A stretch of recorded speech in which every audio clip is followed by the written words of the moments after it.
وبركاته.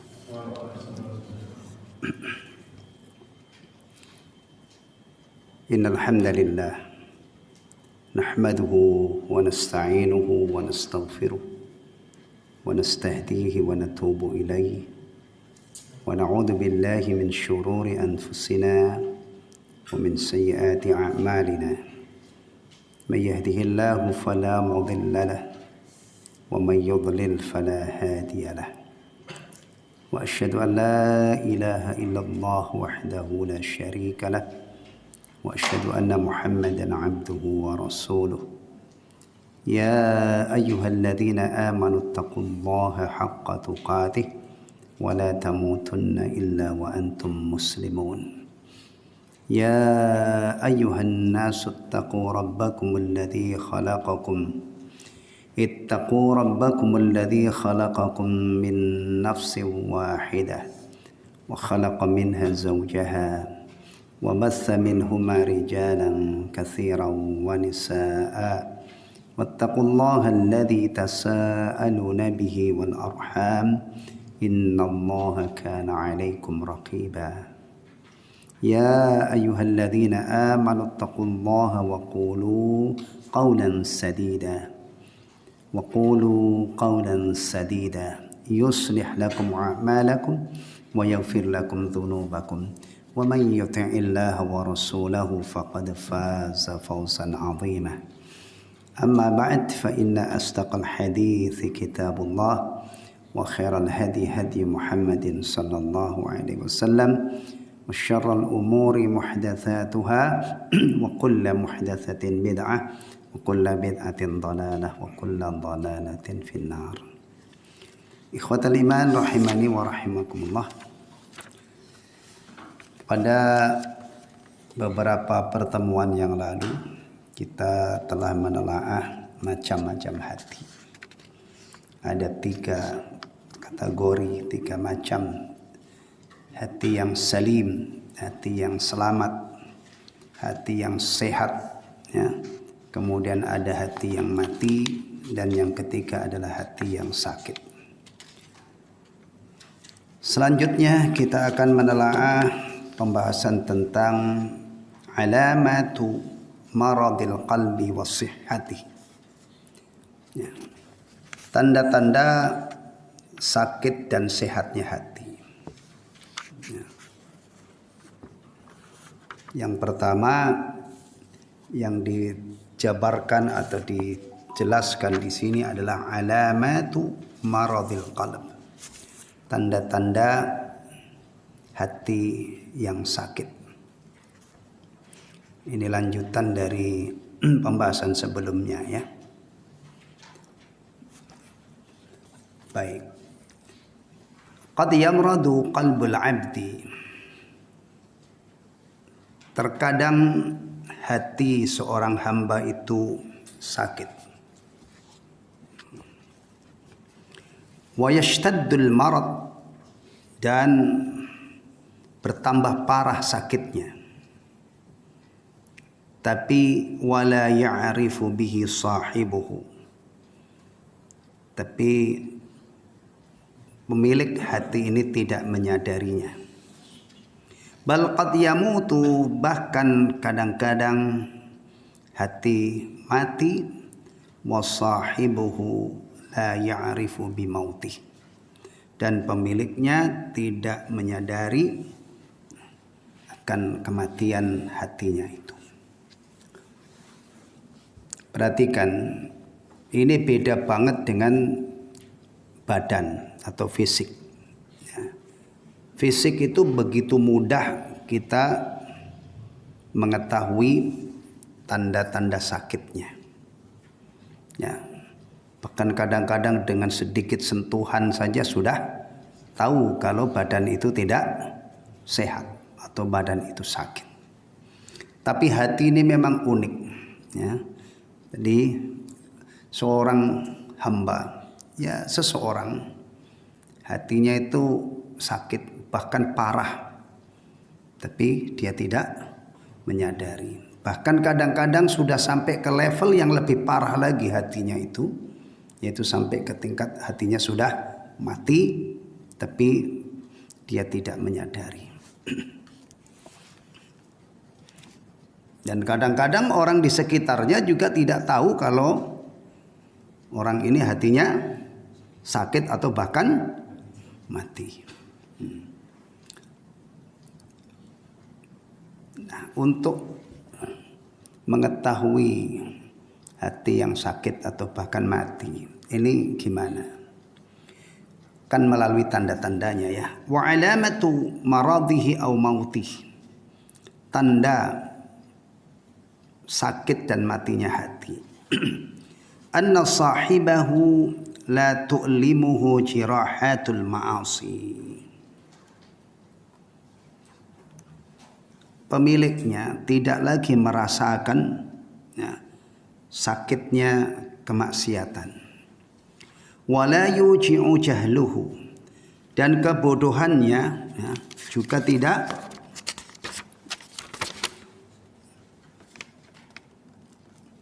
membuatnya merasa sakit.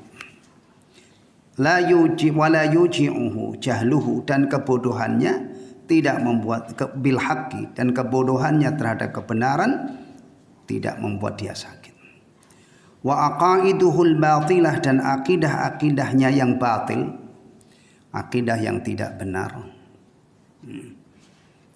Ukuran akidah tidak benar itu menyelisihi Al-Quran dan Sunnah. Ya. Dan ini sudah terjadi pada tubuh kaum muslimin. Banyak golongan-golongan di dalam kaum muslimin itu yang sudah menyimpang akidahnya. Nah, memiliki akidah yang batilah, yang tidak selaras dengan akidah Al-Quran dan Sunnah, tidak selaras dengan akidah Rasulullah Sallallahu Alaihi Wasallam dan para sahabat.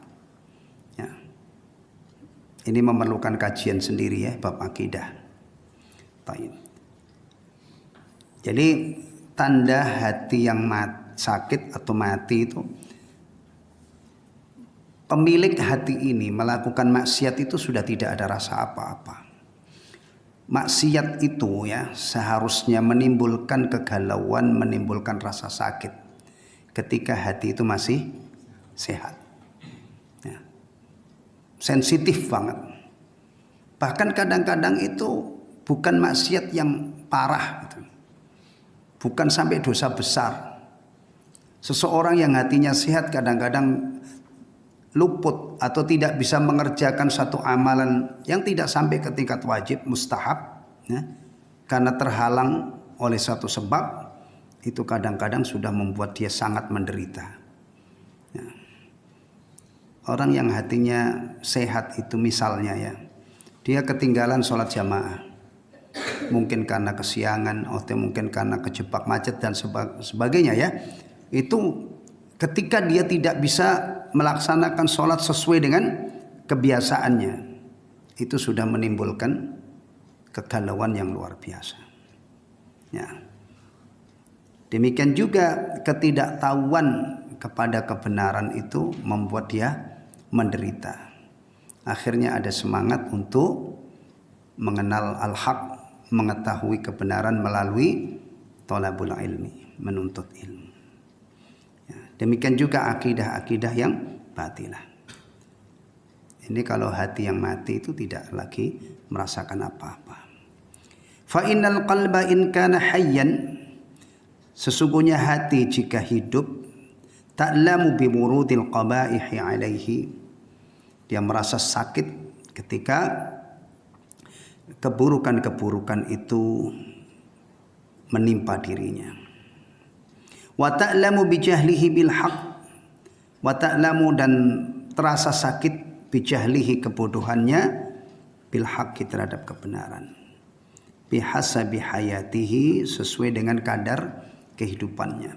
Kalau hatinya itu benar-benar sehat gitu ya, itu ketika terlanjur atau khilaf melakukan keburukan ya, itu akan menimbulkan rasa sakit yang luar biasa. Bahkan kadang-kadang itu tidak bisa tidur, dia merengek-rengek kepada Allah, minta ampun ya, bercucuran air mata, Itu kalau orang yang hatinya sehat. Wa qad yash'uru bil marad. Dan kadang-kadang seseorang itu sadar hatinya itu sakit. Tapi wa yashtaddu alaihi muraratud dawa. Tapi pahitnya obat itu dia tidak tahan. Sadar bahwa hatinya ini tidak sehat, sakit, tapi dia tidak doyan, tidak tahan terhadap pahitnya obat. Fahuwa yu'athiru baqa'al alam, maka dia membiarkan atau mengutamakan adanya rasa sakit itu ala masyaqqatid dawa, mengalahkan penderitaan merasakan pahitnya obat. Akhirnya apa? Dia sadar hatinya sakit, tapi tidak tahan dengan pahitnya obat. Dia biarkan sakitnya itu. Akhirnya apa? Akhirnya apa? Sehat apa sakit? Ya sakit, bahkan lambat tahun sakitnya tambah parah. Dan kalau parah, puncaknya mati. Ya. Beda dengan sakit badannya. Sakitnya badan itu banyak orang yang bela-belain obatnya pahit kayak apa, ditelan. Obat yang pahit itu apa? Yang termasuk pahit apa? Pil apa itu? Brotowali, herbal brotowali itu ya, pahitnya luar biasa, laku juga. Ya. Bahkan ada madu pahit, madu hitam itu madu pahit ya, kayak oli itu. Saya juga kaget, madu tapi hitam. Tapi memang di label madu pahit. Itu juga banyak yang konsumsi. Karena pengen mendapat manfaatnya. Ya kan? Bahkan kalau urusan fisik itu kadang-kadang dibelah kepalanya. Dibelah kepalanya untuk operasi. Bukan dibelah kepalanya untuk ini. Bela-belain. Dibelah dadanya operasi jantung mau. Ya kan? Ya. Untuk demi sembuh. Tapi kalau hati itu kadang-kadang tidak perlu sampai segitu. Ya. Tidak perlu dibelah dadanya, tidak perlu dipotong kakinya, tidak perlu dibelah tengkoraknya gitu ya, ya kan? Tapi tadi nggak sabar, nggak mau. Akhirnya hatinya tambah parah. Padahal kembali ke ilmu tentang hati ya, di awal kitab ini, di dalam jasad itu ada satu mudghah. Mudghah itu sekerat daging, sepotong daging. Tapi sangat menentukan baik dan buruknya sekujur tubuh ini, seluruh tubuh ini. Kalau mudghah itu bagus semuanya, tangan, mata, telinga, ya, dan anggota tubuh yang lain akan menjadi aktif, ya, untuk berbuat kebajikan karena dikomandani oleh hati yang bagus. Tapi kalau hati itu rusak, mati, ya, maka anggota tubuh ini juga aktif berbuat durhaka kepada Allah Subhanahu wa taala, karena rajanya ibarat raja kayak Fir'aun. Ya, raja yang zalim sehingga memberikan perintah-perintah yang buruk terhadap tangannya, matanya, ya. Dan Masya Allah zaman sekarang ini banyak anggota tubuh yang dimanfaatkan untuk durhaka. Tangan untuk ngerampok, untuk jambret, untuk mengambil yang bukan miliknya, membunuh. Mata untuk melihat hal-hal yang diharamkan oleh Allah, ya kan? Nah, itu berawal dari mana? Sumbernya dari mana? Hati. Taib. Wa min alamati amradil qulub, dan di antara tanda hati yang sakit.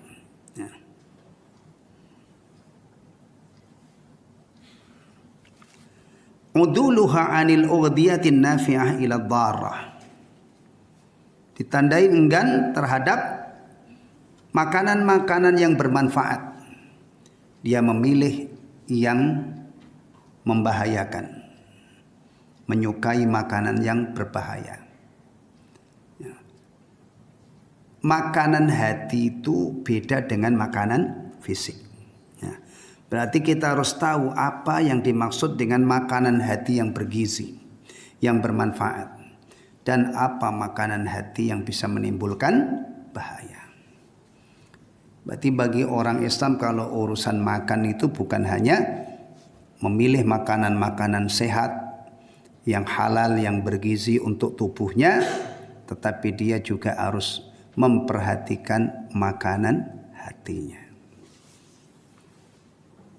Kadang-kadang ada orang Islam itu begitu peduli terhadap makanan ayamnya. Nah, supaya sehat.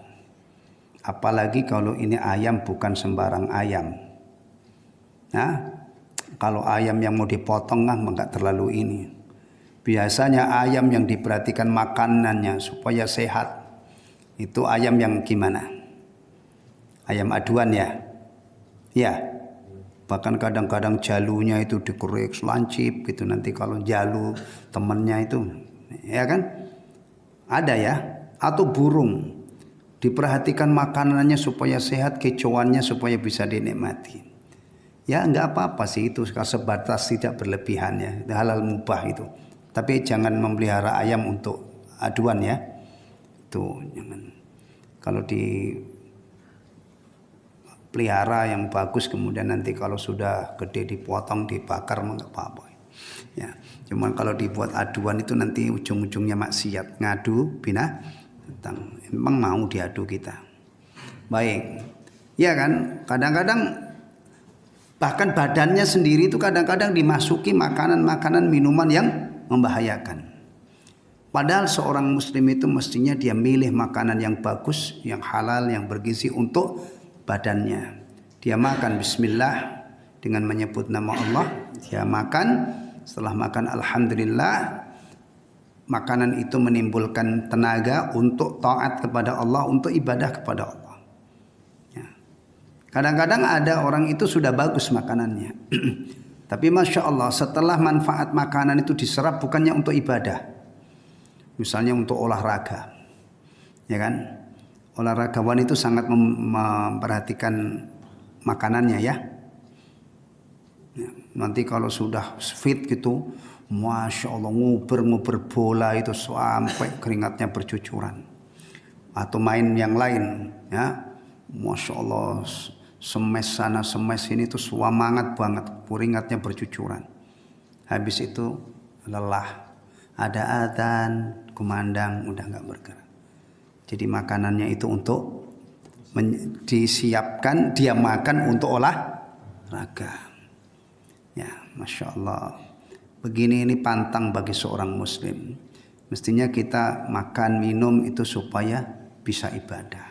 Kuat berdiri sholat. Olahraga bagus sepanjang tidak ada pelanggaran syariat.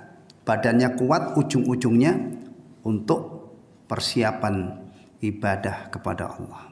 Seharusnya begitu orang Islam itu. Semua yang dilakukan itu adalah untuk memaksimalkan ibadahnya kepada Allah. Tapi kadang-kadang justru sebaliknya, ya, olahraga enggak ibadah, kerja enggak ibadah, Masya Allah ya. Bahkan nikah itu sudah nikah itu malah enggak ibadah. Kan kapan ibadahnya orang seperti ini? Padahal Allah menciptakan kita untuk ibadah dan Allah menunggu kita kembali ke haribaannya untuk diberi balasan. Ya. Tolong diperiksa selama ini hidup kita itu gimana. Bahkan tidurnya seorang muslim itu juga untuk ibadah. Tidur sore-sore supaya subuh nanti bisa bangun. Ya. Supaya besok enggak kekurangan tidur. Saya enggak ngantuk, saya bisa sholat, bisa kerja dengan baik. Ya. Baik. Makanan bergizi ya. Ini tadi disebutkan makanan yang bergizi yang bermanfaat untuk hati. Wa'uduluha 'anid dawa'in nafi' ila da'ihal madar ila da'ihal dar. Dan berpaling dari obat yang bermanfaat dan memilih penyakit yang berbahaya.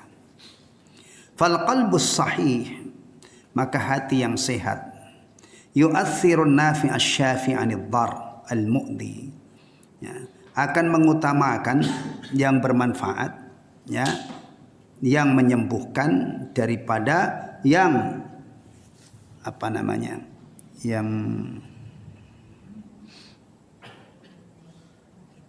menyakitkan ya dan membahayakan, daripada yang membahayakan dan menyakitkan. Wal qalbul marid bidzidzalik, hati yang sakit ya, itu berlawanan dengan hal yang tersebut. Kalau hati yang sehat itu dia mengutamakan makanan yang bermanfaat, yang bisa menyembuhkan daripada yang membahayakan dan menyakitkan. Wa anfaul ughdiyah qada'ul iman, dan makanan yang hati yang paling manfaat adalah makanan iman. Iman kepada Allah, iman kepada malaikat-malaikatnya, kitab-kitabnya, rasul-rasulnya dan seterusnya. Wa anfaul adwiyah, dan obat yang paling bermanfaat adalah dawaul Quran, obat Al-Quran. Ya. Al-Quran itu obat, ya. Bahkan masuk dalam jajaran obat hati yang sangat besar faedahnya. Cuman ada kebiasaan yang perlu disempurnakan. Biasanya kalau ada orang meninggal, itu selalu ada orang yang berkerumun untuk membaca Al-Quran. Betul ya? Ya kalau kaitannya dengan Al-Quran sebagai obat ini telat ya. Orang sudah mati baru dibacain Al-Quran, telat dari sisi obat. Tapi kalau dari sisi ganjaran ya itu ulama sudah membahas masalah ini. Ya, kalau dari sisi mudah-mudahan bacaan itu bermanfaat itu ulama sudah membahas masalah ini. Ada yang mengatakan sampai, ada yang mengatakan tidak sampai. Tapi kalau kaitannya Al-Quran sebagai obat dibacakan untuk orang yang mati, kira-kira manfaat apa enggak? Kan sudah mati. Sebagai obat loh ya, sekali lagi yang saya maksud ini Quran sebagai obat. Dan rata-rata orang membaca Quran itu kan kalau ada kematian. Mestinya kita yang sehat-sehat ini baca Quran bitadabbur supaya kita memahami isinya, kemudian kita amalkan. Nah itu manfaat. Ya, dari sini ikhwatal iman. Ya, kita kalau mendiagnosa. Hari ini tadi siapa yang ngikutin berita tentang COVID? Tambah berapa? Hah? Sudah minim ya, sudah sedikit alhamdulillah, tapi masih ada. Terakhir tuh kemarin saya lihat untuk Indonesia itu yang sudah wafat, yang meninggal karena COVID ya, COVID itu sudah 150.000 lebih. 150.000 sekian. Yang terpapar mah sudah puluhan juta, tapi yang meninggal itu dilaporkan 150 ribuan. Kalau nggak salah, atau 1,5 juta, nggak tahu, nggak sampai 1 juta sih, insyaallah ya. Taib. Alhamdulillah COVID sekarang sudah mereda. Bahkan orang-orang rata-rata sudah menganggap ini sudah apa? Kayaknya sudah selesai, tapi belum dicabut loh. Belum ada ini resmi dari pemerintah bahwa dinyatakan COVID telah selesai. Cuman kita udah lelah aja ya. Antum udah nggak pakai masker. Mana bawa masker antum nggak pakai ya saya lepas. Nah sekarang kalau dengan hitung-hitungan ini lah, maksudnya saya ingin mengajak antum merenung. Ya, orang-orang yang hatinya sakit di zaman sekarang ini kira-kira berapa? Kan obatnya yang paling bermanfaat Quran. Data dari DMI beberapa bulan yang lalu yang saya dengar itu 64 kaum muslimin itu gak bisa baca Quran. Masya Allah, kalau begini terus tidak ada orang yang peduli dengan belajar agama, satu saat nanti adzan mungkin juga gak ada orang bisa adzan. Ini bener loh, agama ini harus ada orang-orang terampil, ada yang bisa adzan. Mungkin di satu lingkungan sana ada, di satu lingkungan itu tidak ada orang yang bisa adzan karena selama ini, atau toh kalau adzan mungkin pelafatannya itu sangat minim, tidak fasih, tidak macam-macam lah, banyak kesalahan. Itu adzan. Nanti kalau butuh khatib dan butuh imam Jumat lebih ini lagi. Benar gak? Bayangin kalau agama ini, orang-orang Islam ini sudah tidak ada yang mau belajar, tidak ada yang mau belajar Al-Quran supaya bacanya bagus. Nanti satu saat ketika sudah tidak ada orang yang bisa baca Quran, yang akan terjadi apa? Nggak ada orang yang bisa jadi imam. Atau kalau dipaksakan jadi imam, enggak. Masya Allah, bacaannya pasti amburadul. Nah, ini ketika Quran tidak dibaca, padahal Quran itu adalah makanan obat hati yang paling manjur.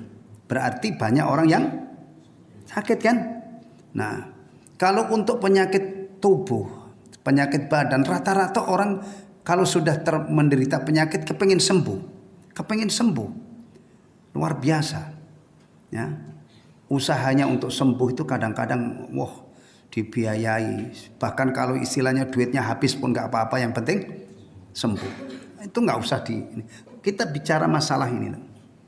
Ketika Al-Quran tidak dibaca, tidak ditadabburi, ya, berpotensi hati kaum muslimin, bahkan orang Islam, tapi kalau nggak baca Quran, hatinya akan apa? Tidak dapat obat. Mungkin pelitnya, mungkin sombongnya, mungkin hasadnya, mungkin syiriknya, mungkin nifaknya, tumbuh semua. Na'udzubillah min dzalik. Quran sebagai obat ini benar, hak. Beberapa tahun yang lalu itu populer banget itu, para pengamen itu menyanyikan obat hati di tempat-tempat umum itu, di kendaraan atau ketika ngamen. Benar kan? Ada lagu obat hati. Ya. Itu syairnya hak itu. Ya. Kalau di Jawa, di tempat saya itu dijadikan pujian. Tombo ati iku limo ing wernane.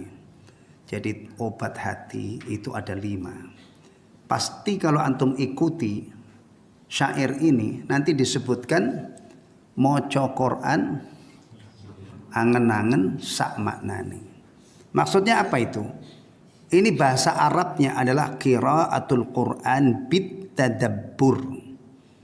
Membaca Quran bukan sekedar membaca secara lafdhiyah, secara lafaz, ya, yang diterapkan hukum-hukum tajwid. Tidak cukup itu, tapi diselami maknanya. Ya, itu.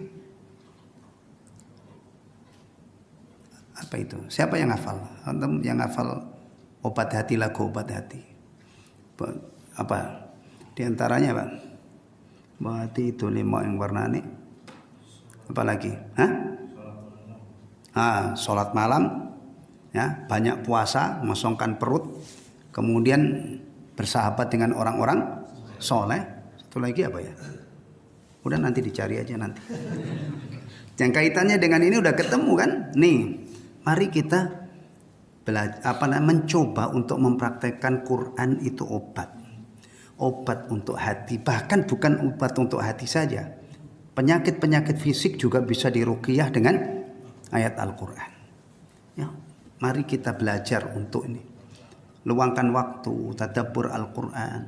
Ya, mudah-mudahan Quran itu menjadi obat yang bermanfaat.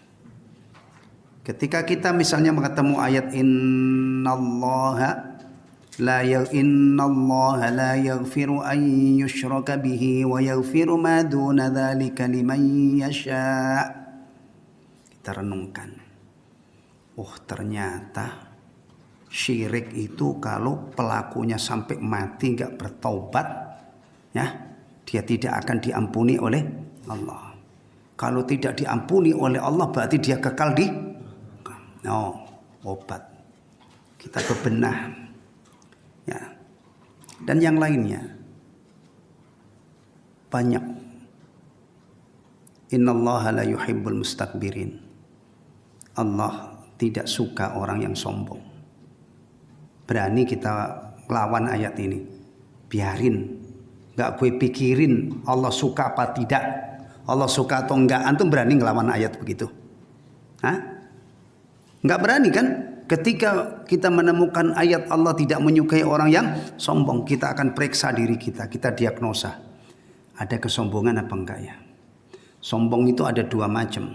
Menolak kebenaran dan meremehkan orang lain. Aku tidak mau jadi orang sombong. Aku takut kalau tidak dicintai oleh Allah. Aku takut kalau tidak diridhoi oleh Allah. Sembuh dia. Ya, pelit. Pelit ini pelit ya. Ini yang biasanya terkena penyakit pelit ini orang-orang kaya. Ya. Parah pelitnya, sampai kadang-kadang bayar zakat tidak mau.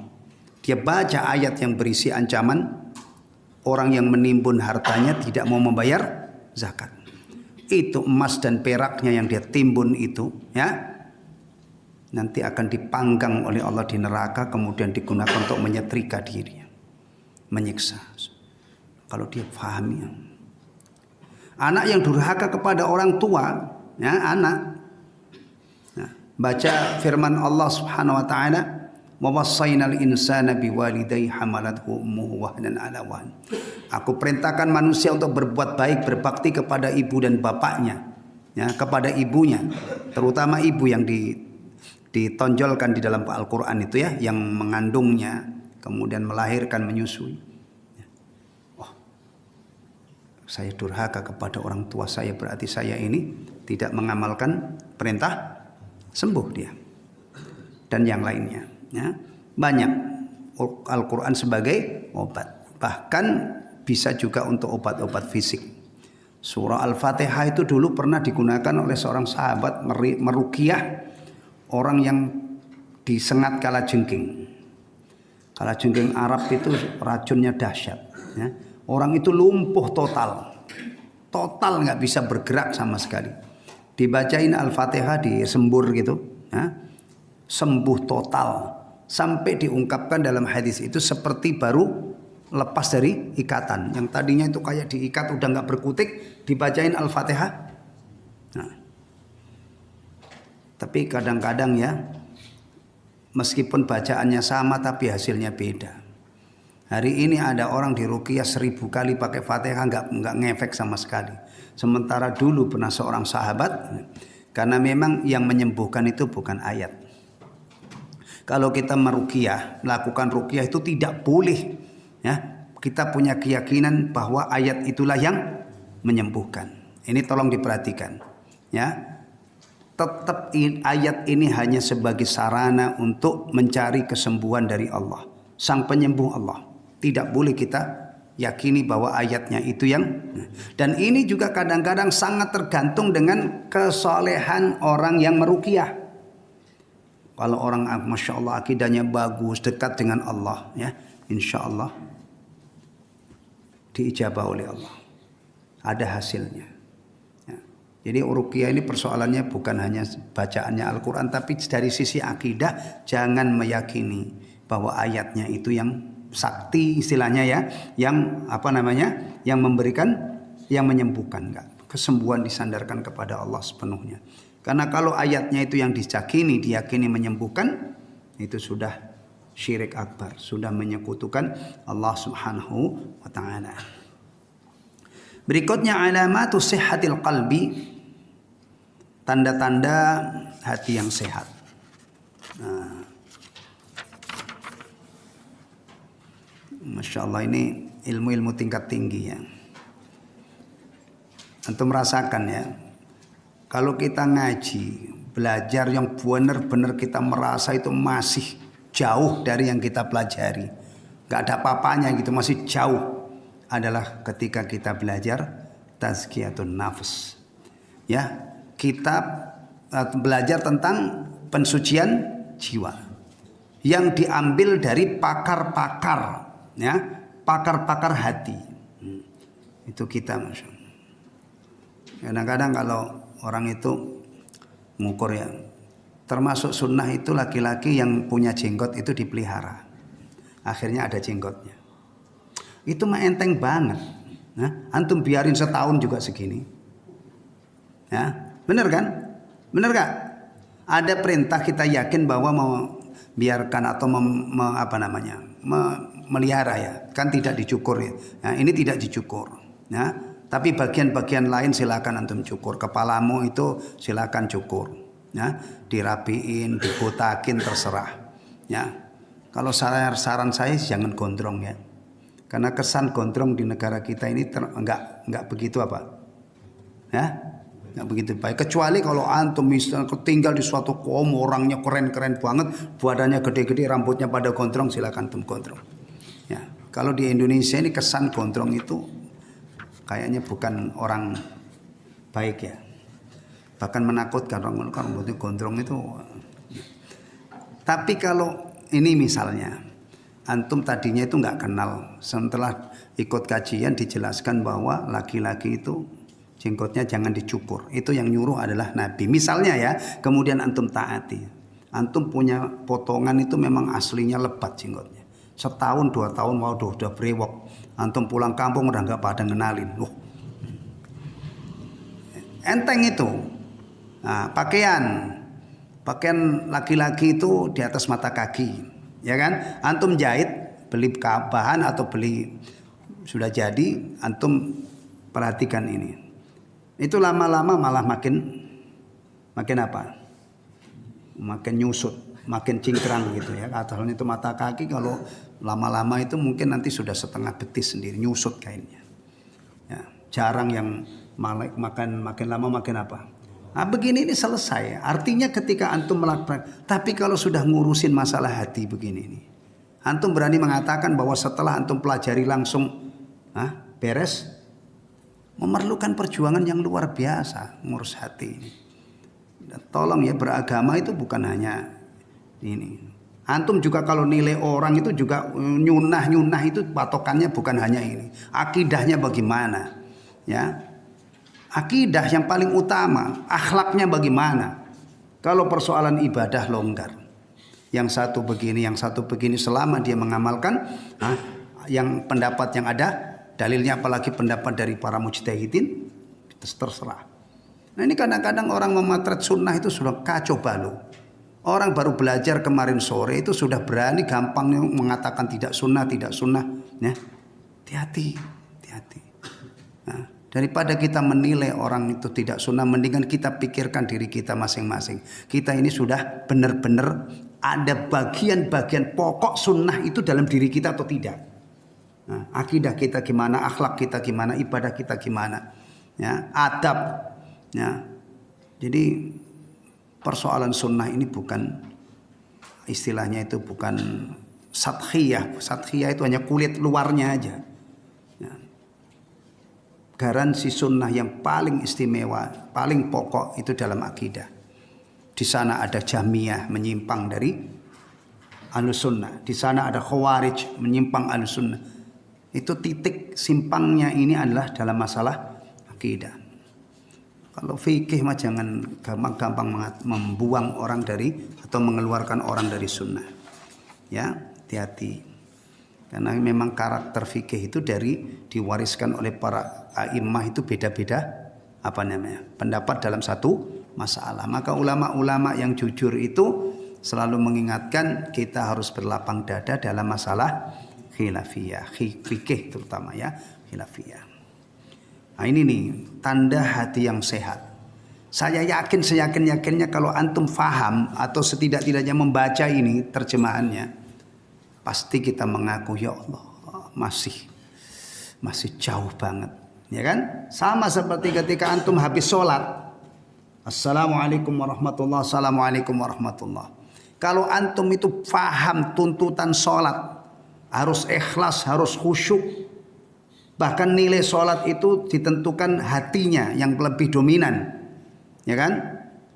Itu kita pasti mengakui, ya Allah tadi sholat yang baru saya lakukan sampai merem-merem, sampai saya berusaha habis-habisan belum bisa maksimal, belum bisa khusyuk.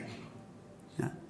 Jangan sholat petentang-petenteng, setelah itu ujub, sombong, astagfirullahaladzim. Kita hancur ini. Mendingan kita tuh nangis-nangis kepada Allah, ngakui bahwa sholat kita itu penuh kekurangan, kita mohon ampun kepada Allah, ya kan? Daripada orang itu sholatnya merasa khusyuk kemudian setelah itu sombong. Ini namanya terfitnah dengan sholatnya. Na'udzubillah min dzalik. Kematangan agama itu ikhwatal iman itu bukan hanya dikerjakan aja, tapi setelah beramal itu bagaimana kelakuan dan sifat orang ini, ya kan? Ada orang misalnya sudah menjalankan kebaikan, tapi munculnya itu setelah itu malah muncul sombong, ujub. Dia bisa celaka dari sini. Ya, bisa tidak ada gunanya ketaatannya itu kepada Allah. Maka yang kita minta itu bukan hanya sekedar mengamalkan, tapi semoga Allah menerima amal kita. Penting itu. Ya. Baik. Ini yang pertama. Udah Isya? Adzan dulu ya. Adzan atau cukup Pak sampai di sini? Nanti dilanjutkan. Alhamdulillahilladzi bi ni'matihi tatimmus shalihat. Satu pembahasan sudah kita telah bersama ya. Tadi tanda hati yang sakit dan hati yang sehat ya. Baru kita telaah bagian yang pertama. Alamatu maradil qalb, tanda-tanda hati yang sakit. Berarti berikutnya adalah alamat sihhatil qalb. Alamatu sihhatil qalbi, tanda-tanda hati yang sehat. Baik, sebelum kita lanjutkan, barangkali ada pertanyaan dari yang mengikuti ini tadi, bab tanda-tanda hati yang sakit. Ya. Kalau Al-Quran itu salah satu fungsinya adalah sebagai obat, tapi kenapa saudara kita membacakan Al-Quran pada saat orang meninggal dijadikan tawasul? Tawasul. Iya, itu bagaimana? Taib. Jadi Al-Quran itu kitab yang mubarak, yang diberkahi oleh Allah. Di dalamnya itu ada kebaikan-kebaikan yang melimpah ruah. Di antara keberkahan Al-Quran itu adalah Allah jadikan sebagai obat. Lebih kepada obat hati ya. Syifa lima fis sudur. Ya. Jadi kalau Al-Quran ini dibaca dengan penuh tadabbur ya, dengan pendalaman yang maksimal. Setelah faham kan dari pendalaman ini nanti akan faham, kemudian naik ke level amal, maka akan sembuh. Yang syirik dia akan berganti dengan tauhid, yang nifak dia akan menjadi mukmin sejati, yang beriman akan tambah iman, tambah sempurna, tambah kuat imannya. Ya. Yang punya penyakit-penyakit hati, sombong, ya, hasad, bakhil, dan yang lainnya lenyap. Dengan catatan dia mau susah payah tadabbur Al-Quran, sudah faham dia mau mengamalkan. Cuman tadi catatannya di sini tadi yang dijelaskan, banyak orang yang hatinya itu sakit tapi dia tidak sabar terhadap pahitnya obat. Akhirnya dia nyerah, dia biarkan penyakitnya itu. Akhirnya tambah parah, bisa jadi tambah mati gitu, tambah parah akhirnya mati. Itu di satu sisi. Kemudian di sisi yang lain, kitab Al-Quran ini di antara keberkahannya itu adalah ganjarannya itu per huruf. Ya. Man qara'a harfan min kitabillah falahu hasanah wal hasanatu bi asyri amsalihha. Ya. Jadi orang yang membaca Quran itu dijanjikan ganjarannya per huruf. Tapi harus ingat, baca Quran yang membuahkan ganjaran per huruf itu harus ikhlas membacanya. Kalau dia membacanya ingin dipuji orang, ya bukan ganjaran, ya, malah ancaman riyanya itu yang sangat mengerikan. Nah, di sini Al-Quran sebagai salah satu ibadah qauliyah, ibadah ucapan. Kita baca ayat-ayatnya itu nilai ibadahnya per huruf, ya. Kemudian nanti muncul satu masalah. Bolehkah seseorang itu menghadiahkan ganjaran ini untuk orang yang sudah meninggal?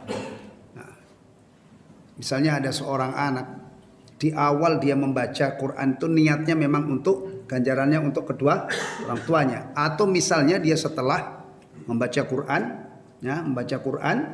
kemudian dia berdoa, ya Allah sampaikanlah ganjaran baca Quranku itu kepada orang tuaku. Allahumma ausil thawaba ma qara'tu minal Qur'an liwalidayya misalnya.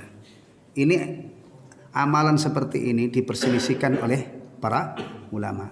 Ya, ulama. Ada yang mengatakan sampai, ada yang mengatakan tidak. Ini bukan ranah untuk dibahas, tapi ini masalah khilaf. Ya. Kemudian kalau seandainya ada seorang anak yang dia mahir membaca Quran itu akibat dididik oleh buah didikan orang tuanya, sebenarnya tidak usah dia menghadiahkan ganjaran itu ketika anaknya membaca Quran.